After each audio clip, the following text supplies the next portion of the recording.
నేను పలానా వ్యక్తిని ప్రేమిస్తున్నాను అంటే మీరు ఆ వ్యక్తికి సంబంధించిన మంచి విషయాలన్నిటినీ ఎక్కువ చేసి చూపిస్తారు. నేను పలానా వ్యక్తిని ద్వేషిస్తున్నాను అంటే వారికి సంబంధించిన చెడు విషయాలన్నిటినీ ఎక్కువ చేసి చూపిస్తారు. ప్రజలు ప్రేమించే విషయాల పట్ల గుడ్డివాళ్లైపోతారు. విచక్షణ కోల్పోతుంటారు. అవునా? వారి విచక్షణను పూర్తిగా కోల్పోతారు. వారు ద్వేషించినా కూడా విచక్షణ కోల్పోతారు. ఏదైనా నచ్చినా విచక్షణ కోల్పోతారు. ఏదైనా నచ్చకపోయినా విచక్షణ కోల్పోతారు. జీవిత ద్వారాలు తెరవబడేది సమదృష్టితో ఉన్నప్పుడే. అంటే ఉన్నది ఉన్నట్టుగా చూడగలగాలి. మీరు ఒకరితో ఆహ్లాదంగా ఉండేది వారు మీతో బాగా ఉన్నారని కాదు.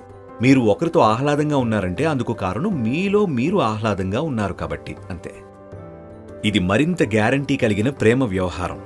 మీరు ఒకరితో ఆహ్లాదకరంగా ఉండడానికి కారణం మీలో మీరు ఆహ్లాదంగా ఉన్నారు. ఒకవేళ మీరేదో నాతో బాగా ఉన్నారని నేను మీతో ఆహ్లాదకరంగా ఉంటే రేపు మీరు నాతో అంత బాగా లేకపోతే మరేదో జరగచ్చు. అవునా?